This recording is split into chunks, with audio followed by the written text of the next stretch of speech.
Romeo 10 उसके 10 में लिखा, आप उसे खोलेंगे नहीं, मैं उसे पढ़ूंगा सिर्फ अभी। कल हमने एक वर्ड समझा था। कितने लोग कल आए थे? अपना हाथ खड़ा करो। ओके। जिस तरह दुनिया कहती है कि आधा अधूरा ज्ञान जो होता है वो खतरनाक होता है, हाँ कहती कि नहीं कहती? कहती अधूरी जानकारी जो होती है वो किसी को जानकारी ना हो उससे भी खतरनाक होती है, अगर अधूरी जानकारी वो रखे तो।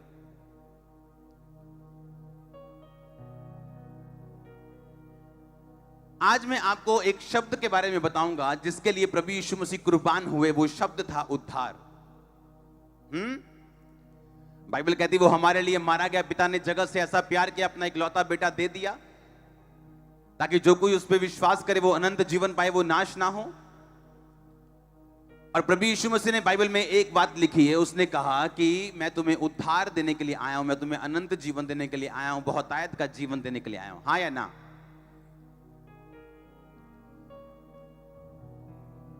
अपने हाथों को उठा के बोलो, आज का वचन मुझे समझ आए और मेरी चंगाई मेरे उद्धार का कारण बने, प्रभु यीशु मसीह के नाम में। अपने पड़ोसी को बोलो, अधूरी जानकारी खतरनाक है। आमीन। आप जानते, जब मैं बाइबल पढ़ना मैंने जब शुरू किया था तो पंजाबी की बाइबल में बहुत सारी चीजें ऐसी थी जो अधूरी थी, और हिंदी की बाइबल में कुछ चीजें ऐसी हैं जो कंप्लीट नहीं है, इंग्लिश की बाइबल में भी कुछ चीजें ऐसी हैं जो कंप्लीट नहीं। इब्रानी भाषा में पुराना नियम लिखा गया, यूनानी भाषा में असली नियम नया नियम लिखा गया, और वो भाषाएं ऐसी हैं कि उनमें 4800 ऐसे 5000 शब्द हैं, वर्ण हैं उनके, जो इंग्लिश में कभी भी लिखे नहीं जा सकते, ना ही उनको बयान किया जा सकता है। इंग्लिश, हिंदी और पंजाबी उनके सामने जो है वो उन शब्दों को बयान नहीं कर सकती। और आज जब हमें बाइबल की पूरी नॉलेज नहीं होती तो आधा अधूरा ज्ञान लेके हम कलीसिया में चले जाते हैं और वो खतरनाक बन जाता है।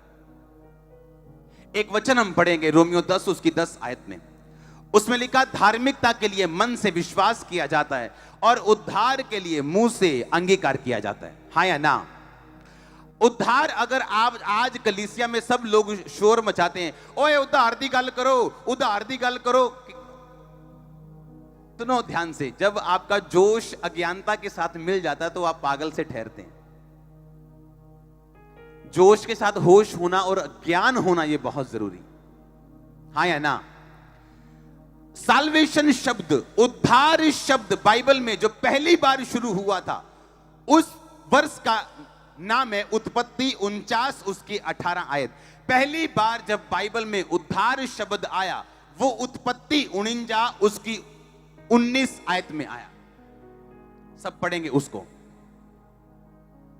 आज आपने बड़े ध्यान से इन शब्दों को सुनना है। आमीन। आज मैं अपना कंप्यूटर साथ में लेके आया हूं, आपने ध्यान से उसे पढ़ना। 18 आयत को मैं पढ़ूंगा पहले। उसमें लिखा हुआ, हे यहोवा मैं तुझी से उद्धार पाने की बाट जोहता आया हूं।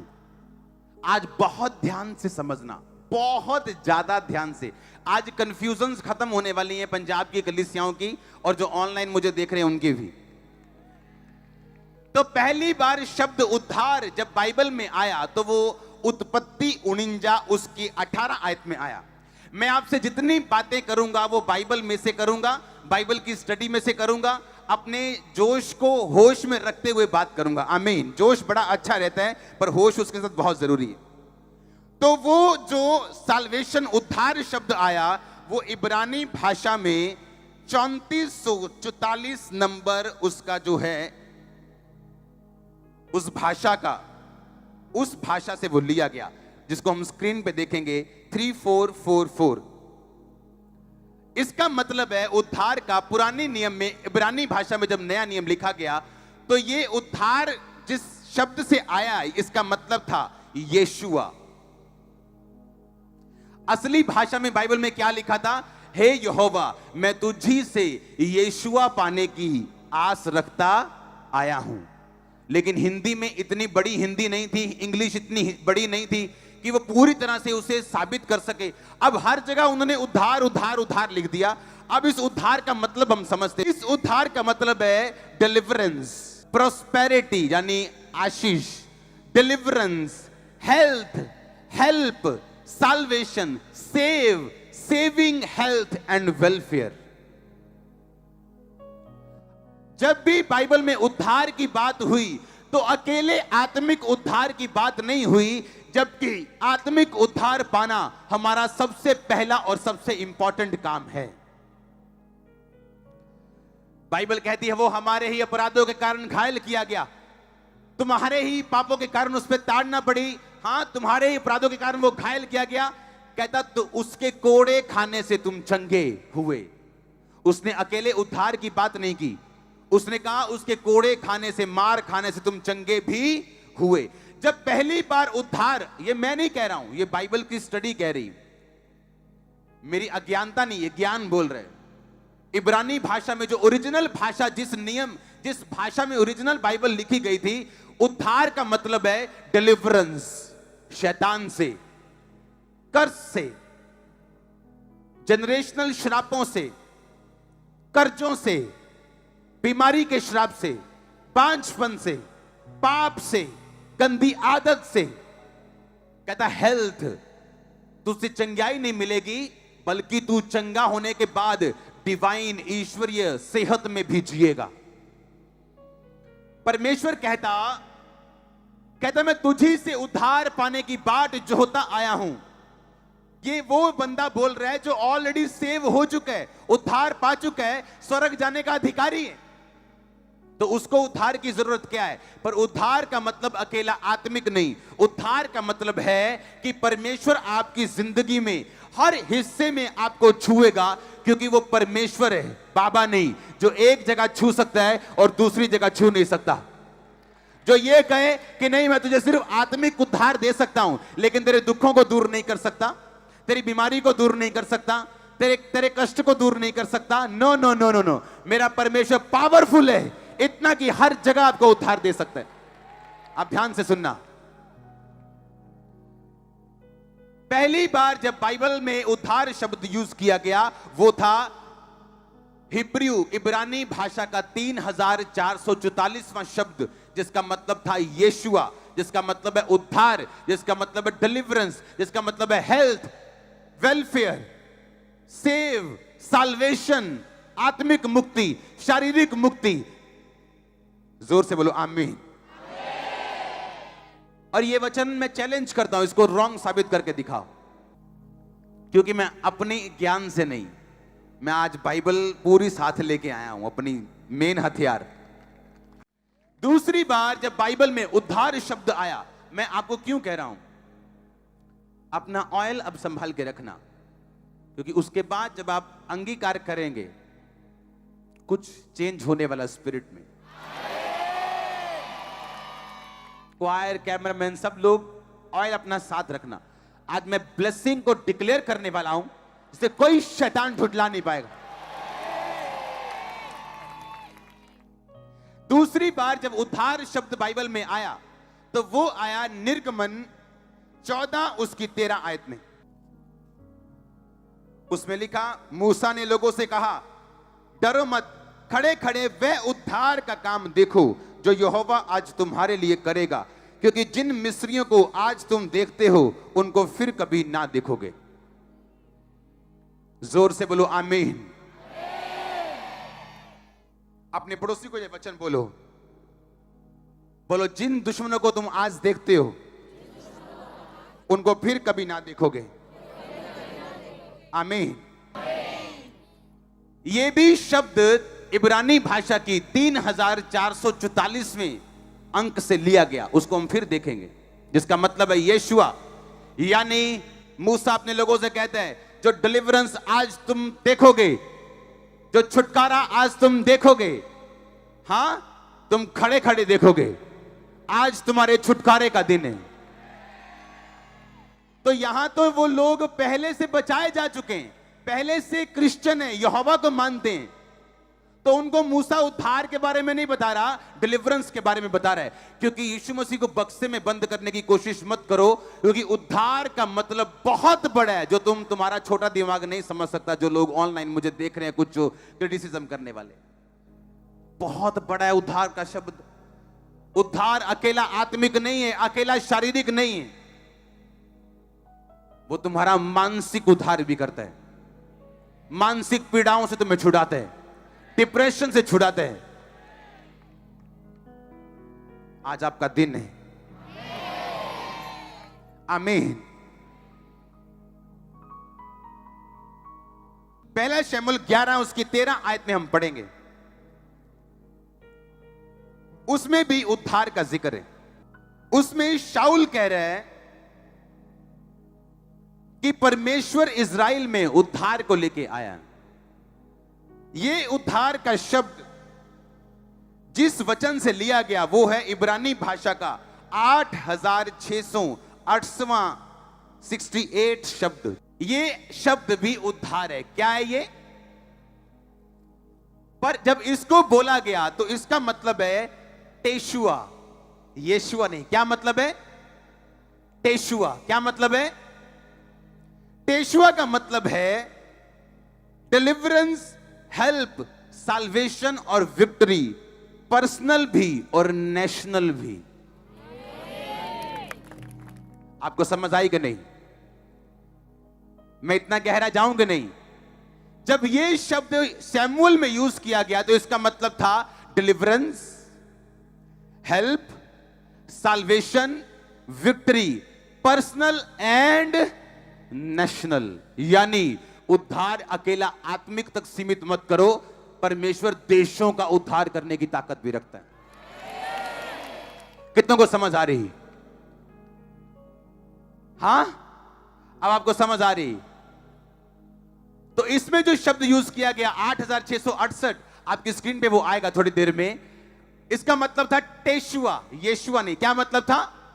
टेशुआ मतलब डिलीवरेंस, हेल्प, पर्सनल भी और नेशनल भी। खुदा नेशन को सेव करने की बात कर रहा है, तुम अकेली एक आत्मा में अड़े हो। जोर से बोलो हालेलुया। पहली बार जब ये यूज किया गया नए नियम में, तो ये यूज किया गया और सबसे ज्यादा उद्धार शब्द भजन संहिता में इस्तेमाल किया जाता है। आमीन। आज मैं आपको इसलिए बता रहा हूं ये चीजें, आपको उद्धार की पूरी हिस्ट्री मालूम हो। आमीन। पहली बार नया नियम में जब लूका 1 उसकी 69 में यह इस्तेमाल किया गया, नए नियम में उद्धार शब्द, इसको हम पढ़ेंगे 4991 जी, यानी ग्रीक भाषा में जो शब्द यूज किया गया। अपने पड़ोसी को बोलो उद्धार। 4991 ये पहला शब्द था। जी का मतलब ग्रीक, नए नियम वाली भाषा। अब हम नए नियम में हैं। अब ध्यान से समझना, नए नियम में पहली बार जब उद्धार शब्द यूज किया गया तो लूका 1 उसकी 69 में किया गया, और उसमें लिखा कि जो ग्रीक शब्द से उद्धार लिया गया शब्द वो था सोटेरिया। सब बोलो सोटेरिया। जोर से बोलो। बोलो सोटेरिया का मतलब क्या? पढ़ेंगे आपकी स्क्रीन के ऊपर क्या मतलब है सोटेरिया का। Deliver, health, salvation, saving. लूका 1 उसकी 69 में लिखा। और अब मैं 68 से पढ़ूंगा उसे। प्रभु इज़राइल का परमेश्वर धन्य हो, उसने अपने लोगों पर दृष्टि की और उनका छुटकारा किया है, और अपने सेवक दाऊद के घराने में हमारे लिए एक उद्धार का सींग निकाला। किसका सींग निकाला? उद्धार का मतलब क्या? सोटेरिया। सोटेरिया का मतलब फिर से पढ़ेंगे बाइबल में, जो असली बाइबल में लिखा सोटेरिया, उसका मतलब है डिलीवरेंस, हेल्थ, रेस्क्यू करना, किसी को बचाना, साल्वेशन, सेविंग। नए नियम में जब भी उद्धार शब्द यूज किया गया, या तो 4991 किया गया या 4990-92 किया गया, और सबका मतलब था सोटेरिया, यानी डिलीवरेंस, यानी हेल्थ, यानी छुटकारा, आत्मिक उद्धार, शारीरिक उद्धार, फाइनेंशियल उद्धार, घर का उद्धार, बच्चों का उद्धार, हर तरफ का उद्धार। अगर आमीन ऊंचा चर्च। हालेलुया। रोमियो 10 उसकी 10 में लिखा कहता धार्मिकता के लिए मन से क्या किया जाता है? विश्वास। और उद्धार के लिए मुंह से क्या किया जाता है? अंगीकार। इसका मतलब, उद्धार का मतलब क्या है? हीलिंग। अगर मुझे हीलिंग चाहिए, उसके कोड़े खाने से मैं चंगा। डॉक्टर कुछ भी कहे, दर्द कुछ भी कहे, सिचुएशन कुछ भी कहे, अगर मेरे मुंह से अंगीकार निकला तो उद्धार होना लाजमी। इसका मतलब छुटकारे के लिए मुंह से क्या करना? अंगीकार। अगर आपका छुटकारा ये है, जैसे क्रिश्चियन लोगों का है कि पास्टर जी मेरे लिए प्रेयर करना, मेरे अंदर दुष्ट आत्मा है। तेरे अंदर दुष्ट आत्मा है? कितनी देर से चर्च आ रहे हैं? मैं जी पहले वहां जाता था, वहां मैं 10 साल से क्रिश्चियन हूं। अगर तेरे मुंह से ये निकला कि तेरे अंदर दुष्ट आत्मा है, तो दुनिया का कोई पास्टर यीशु मसीह तुझे आजाद नहीं कर सकता। क्योंकि उद्धार के लिए मुंह से क्या करना? शैतान भी मुंह से क्या करवाता है? एक औरत से दुष्ट आत्मा निकाल रहे थे, निकल नहीं रही थी वो। शैतान को पूछा, शैतान क्यों नहीं जा रहा तू? कहता है इसके बक्से में, इसके पेटी में मैं पड़ा हूं, मैं नहीं जा सकता। और पेटी में पुरानी फोटोएं संभाल के रखी हैं यादों के रूप में, जिनमें शैतान की फोटोज थी।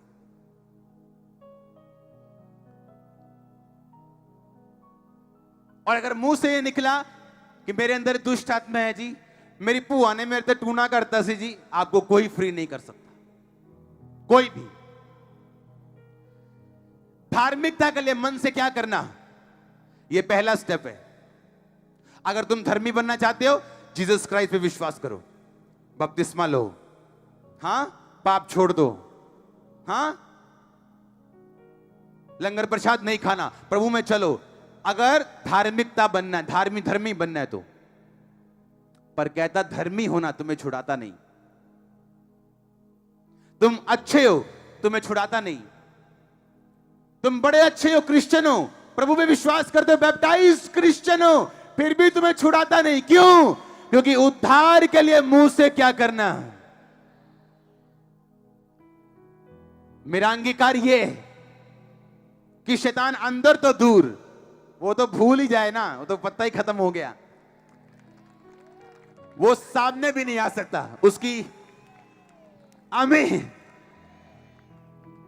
ये मेरा अंगीकार है भाई। इस दुनिया में जब तक यीशु मसीह आएंगे, तब तक एक भी दिन मैं टूटूंगा नहीं, ये मेरा अंगीकार है। एक भी दिन मैं गरीबी का नहीं देखूंगा, ये मेरा अंगीकार है। मैं जानता हूं ऐसा होगा। क्यों? उद्धार के लिए मुंह से। उद्धार का मतलब क्या? Deliverance, health, prosperity, rescue, safety, welfare, छुटकारा, आशीष, आत्मिक उद्धार, आत्मिक बचना, शारीरिक बचना, प्रोस्पेरिटी, पैसे में बचना। उद्धार का मतलब बड़ा है। यीशु मसीह को बक्से में बंद करने की कोशिश मत करो, वो बड़ा परमेश्वर है। जब शमूएल में, पहले शमूएल में जब शाऊल ने शब्द यूज किया उद्धार, तो उसने कहा टेशुआ, नेशनल डिलीवरेंस, नेशनल, देश बचाया जाएगा। उद्धार का मतलब इतना बड़ा है, लोगों ने छोटा सा कर दिया और अपनी अज्ञानता पे इतनी चीखें मारते हैं। और मैं हंसता हूं कई बार कि पहले पढ़ तो लो। उद्धार जो बाइबल में इतना बड़ा है, जो नेशनल डिलीवरेंस की प्रभु बात कर रहा है, जो मेंटल डिलीवरेंस की बात कर रहा है, जो फाइनेंशियल डिलीवरेंस की बात कर रहा है, जो शैतान से डिलीवरेंस की बात कर रहा है, आत्मिक डिलीवरेंस की बात कर रहा है, शारीरिक डिलीवरेंस की बात कर रहा है, उसको तुमने छोटा सा कर दिया अपनी अज्ञानता से। कि अगर मुझसे हीलिंग नहीं हो रही, जो हीलिंग कर रहा है उससे मैं जेलसी कर रहा हूं, मेरे लोग कहीं उधर ना चले जाएं, इसलिए अपने लोगों को बचाने की कोशिश कर रहा हूं। वाह, क्यों ऐसे इतना ड्रामा क्यों करना? इतना अगर जोर प्रभु में लगाया जाए तो कलीसिया अपने आप आएगी आपके पास। इतना जोर अगर प्रभु में लगाया जाए। आज सुबह से लेकर शाम तक मैं अपने प्रेयर रूम में हूं। हां, मैंने आपको इनविटेशन तो नहीं दिया। चर्च भरा पड़ा है, कल भी भरा पड़ा था। हां, आप जब फीड दोगे, आप असली वर्ड समझाओगे, आप बिना जेलसी के समझाओगे, रियल समझाओगे, लोग फ्री होंगे और आएंगे। आमीन। परमेश्वर का आत्मा नेशनल डिलीवरेंस की बात कर रहा है, वो सेफ्टी की बात कर रहा है, रेस्क्यू की बात कर रहा है। रेस्क्यू होता है जब बाढ़ आ जाए और रेस्क्यू करने जाते हैं बाढ़ से। रेस्क्यू मिशन चल रहा है, कहता मैं तुझे रेस्क्यू करूंगा, तेरे आसपास मौत होगी मैं तुझे बचाऊंगा, तेरे आसपास कैंसर होगा, क्या तेरे निकट 1000 तेरी दाहिनी और 10,000 गिरेंगे। मैंने कहा तेरे निकट 1000 तेरी दाहिनी और 10,000 गिरेंगे, परंतु वह तेरे पास ना आएगा। हमारा परमेश्वर इतनी बड़ी बात कर रहा है और हम बोल रहे हैं परमेश्वर नहीं नहीं नहीं नहीं, इतनी बड़ी बात मत कर, डब्बे में चला जा। और इतने सी साल्वेशन देना हमें और नहीं चाहिए। हालेलुया। इसलिए पौलुस ने कहा मैं सबसे अधिक गैर भाषाओं में बोलता हूं, सबसे अधिक चर्चों को मैंने एस्टेब्लिश किया, क्योंकि वो ज्ञानी था, उसे मालूम था वर्ड क्या कहता है। आमीन। इसीलिए उसने बाइबल में लिखा, कहता तिमुथियुस जो मेरा आत्मिक बेटा है। जबकि यीशु मसीह ने कहा था किसी को अपना बाप, अगर यीशु मसीह ने कहा किसी को अपना बाप ना कहे, तो उसने ये क्यों कहा अपने बाप और मां का आदर कर। फिर अपने बाप को आज से ताया जी बोलना है, तो डैडी वे को कस के दूंगा।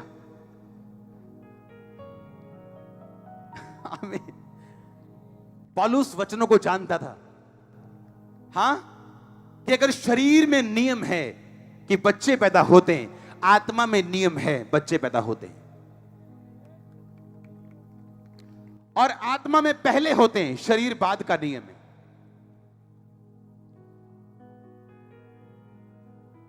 लेकिन जब नॉलेज नहीं होती और आप लोगों से ओपिनियन लेके कुछ बोलते हैं, तो फिर आपका कुछ नहीं है, सार गया थोड़ा। फिर मुझे ओपिनियन लेने की जरूरत नहीं, क्या कुछ क्या है, मेरे को बाइबल आती है, मैं पढ़ता हूं बाइबल, सारा दिन यही काम करता हूं। हां, जब आप परमेश्वर को छोटे बक्से में डालने लगते हैं, वो डलेगा नहीं। हालेलुया। इसलिए पौलुस ने कहा उनमें जो मेरा आत्मिक बच्चा है, तिमुथियुस जो मेरा आत्मिक बच्चा है, और सुसमाचार के द्वारा मैं तेरा पिता हुआ, वो वचनों को जानता था वो। हालेलुया। उद्धार का मतलब बड़ा है, कहता मुंह से क्या करना, अंगीकार। अगर तू अंगीकार बदल लेगा तो शैतान अपना काम करेगा, अंगीकार बदल परमेश्वर वाला करेगा तो प्रभु अपना काम करेगा। शैतान ने अटैक किया, हाँ, आपके बेटे पे अटैक किया, प्रभु से हट गया, दारू पीने लग गया, लड़कियों के पीछे भाग रहा है। आप क्या अंगीकार करोगे? बाइबल कहती है आप बाइबल पकड़ लोगे, आप भजन संहिता खोलोगे, आप नीति वचन खोलोगे, उसमें लिखा धर्मी का वंश बचाया जाएगा। आप पकड़ लोगे उस वचन को, जब तक वो वचन पूरा नहीं होता। कहां जाएगा बेटा आपका? डंडे पड़ेंगे दूतों के, उसको भाग भाग के वापिस आएगा यीशु मसीह के नाम में वो। पर अगर आप रोते रहेंगे पास्टर, हाँ मेरा मुंडा बिगड़ गया, मैं की करा मैं, और उनके सामने जाकर रोते जाएंगे, रोने से कुछ नहीं होगा, कुछ नहीं होगा। मैं आपकी हेल्प कर सकता हूं, मैं आपको पकड़ के आगे लेके जा सकता हूं, पर चलना आपने खुद है। परमेश्वर ने कहा हर व्यक्ति अपना बोझ स्वयं उठाएगा। मैं आपको समझा सकता हूं, पर आपके अंदर घुस के आपसे अंगीकार थोड़ी करवा सकता हूं, वो तो आपने करना है। आपका अंगीकार यह होना चाहिए, जब बेटा बिगड़ जितना बिगड़ना है, बाइबल कहती धर्मी का वंश बचाया जाएगा। यही घुटने टिकवाऊंगी चर्च में तेरे को यीशु मसीह के सामने। हालेलुया। बाइबल सच्ची, वो उद्धार करता है आपका, आप जब अंगीकार करते हैं और वर्ड पे चलते हैं। आमीन। मेरी बात हो रही थी परमेश्वर के दास से, और उसने कहा कि जब मैं टाइथ नहीं देता था अपनी मिनिस्ट्री से, मेरी इतनी बड़ी मिनिस्ट्री होने के बावजूद हम कर्जे में चले गए। क्योंकि जितने पास्टर्स मिनिस्ट्री का टाइथ नहीं निकालते और दूसरी मिनिस्ट्रीज में नहीं बोते, वो हमेशा कर्जे में है, चर्च और कर्जों की बातें करते हो। हम ना कभी कर्जे में थे ना होंगे। ये मेरा कॉन्फिडेंस नहीं बोल रहा, मेरा बीज बोल रहे हैं जो मैं ट्रांसफर करता हूं। आमीन। मुझे मालूम है मेरा बीज मुझे शर्मिंदा होने नहीं देगा। और अपनी मिनिस्ट्री का टाइथ अपने लोगों में मैं खर्च नहीं करता हूं, चाहे किसी की फीस भरनी हो 2 लाख रुपए, नो, उसका अलग कोटा। आप चल के देखो ऐसे, आपको अच्छी चीजों की कमी नहीं होगी। लेकिन जब वचन की नॉलेज कम होती, फिर कुछ नहीं हो सकता। हालेलुया, फिर कुछ नहीं हो सकता। आपको होली स्पिरिट का ओपिनियन जानना है बाइबल से। आधा घंटा की स्टडी से होली स्पिरिट का ओपिनियन नहीं मिलेगा आपको। आपको टाइम बिताना है होली स्पिरिट के साथ, टाइम बिताना है। जिस रुमाल को आपके सिर पे लगता है वो घंटों मेरे साथ रहते हैं, घंटों प्रेयर में मेरे साथ रहते हैं। ये कोई रीति रिवाज नहीं है कि हाँ आए और रुमाल लगा दिया, खुश कर दिया, नो। प्रभु ने मुझे स्पेशल वर्ड दिया गुरदासपुर के लोगों के लिए कि जब गुरदासपुर ब्रांच ओपन होगी, हैंकी के ऊपर एक नई ग्रेस आएगी जो अनॉइंटेड हैंकी है। और जब वो लोगों पे टच किया जाएगा यहां और गुरदासपुर में, आप देखना टेस्टिमनीज आने वाली जो पहले से कहीं अधिक होंगी। आपको मालूम है आप क्या कर रहे हो अगर वर्ड आपके अंदर है तो। आमीन। साल्वेशन पहली बार शब्द कब आया? उत्पत्ति में 49 उसकी 18 आयत। एक और साल्वेशन का शब्द है बाइबल में जो पुराने नियम में यूज किया गया, जिसका मतलब भी यही बनता है। वो शब्द मैं आपको फिर बताऊंगा कभी। उसका मतलब है यशा। क्या मतलब है? यशा, जिसका मतलब भी सेम है, डिलीवरेंस, हेल्थ। पहला मतलब था यशुआ, दूसरा टेशुआ, तीसरा यशा। नए नियम में सिटोरिया। हालेलुया। और सबका मतलब है डिलीवरेंस, सबका मतलब है हेल्थ, सबका मतलब है साल्वेशन, मुक्ति, चंगाई, छुटकारा, प्रोस्पेरिटी, रेस्क्यू। आप तैयार हैं रेस्क्यू के लिए? आप बिलीव करते हैं प्रभु पे कि वो हर दिशा में आपको छुड़ाएगा? कई बार जिस जगह जिस चीज के लिए आप प्रार्थना कर रहे हैं वो डिले हो सकती, पर चारों दिशाओं में आप ब्लेस होंगे। जिसके लिए आप प्रेयर कर सकते हैं, कर रहे हैं, वो हो सकता है 1 साल बाद आए, लेकिन आज के दिन में आप ब्लेसेड औरत, ब्लेसेड मैन होंगे यीशु मसीह के नाम में। आज के बाद यीशु मसीह को छोटा मत समझना, उद्धार को छोटा मत समझना, क्योंकि उद्धार आपका पर्सनल भी है और वो टेशुआ नेशनल उद्धार करने की ताकत भी रखता है। आमीन।